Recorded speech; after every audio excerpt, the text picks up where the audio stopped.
السلام علیکم، میرا نام ڈاکٹر طاہر وقاص ہے. میں شالمار ہاسپٹل میں کنسلٹنٹ پلمونالوجسٹ ہوں. آج جس ٹاپک کے اوپر بات کرنی ہے وہ ہے ایستھما. ایستھما سانس کی نالیوں میں سوزش کو جو کہ ریورسیبل ہوتی ہے اس کو ایستھما کہا جاتا ہے.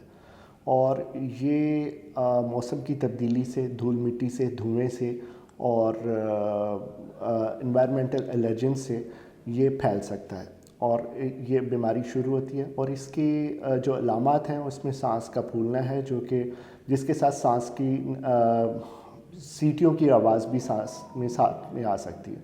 اور اس کے علاوہ اس میں کھانسی جو کہ رات کے وقت زیادہ ہو سکتی ہے اور اس کے ساتھ بھی سیٹیوں کی آوازیں آ سکتی ہیں، تو کھانسی بھی اس کے ساتھ ہو سکتی ہے. بخار کا ہونا لازمی نہیں، لیکن اگر انفیکٹو پروسیس ساتھ میں چل رہا ہو تو اس میں بخار بھی ہو سکتا ہے.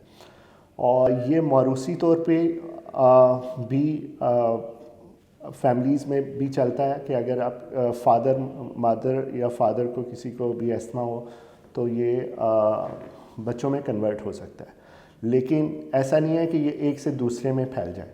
اور اس کی علامات جیسا کہ میں نے آپ کو بتا دیا ہے کہ ظاہر ہوتے ہی پھر آپ کو کسی ڈاکٹر سے رجوع کرنا چاہیے. اور اس کا ایک جو بیسک ٹیسٹ ہوتا ہے وہ اسپائرومیٹری ود ریورسیبلٹی ہوتا ہے، جو کہ کسی بھی بڑے ہاسپٹل میں جہاں پہ پلمونالوجی کا ڈپارٹمنٹ ہو وہاں سے ہو سکتا ہے.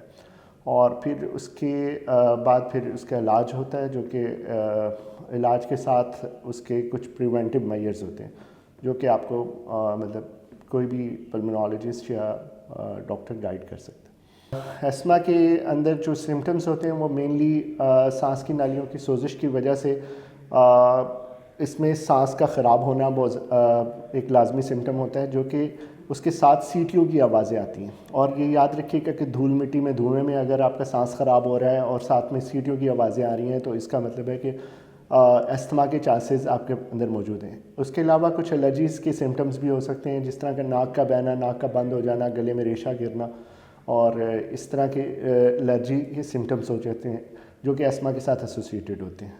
یہ فیملی میں چلنے والی بھی ڈیزیز ہے، اور اس کا علاج پراپر تشخیص اور بر وقت علاج اگر ہو جائے تو یہ it's totally reversible disorder, یہ بالکل ٹھیک ہو جاتی ہے.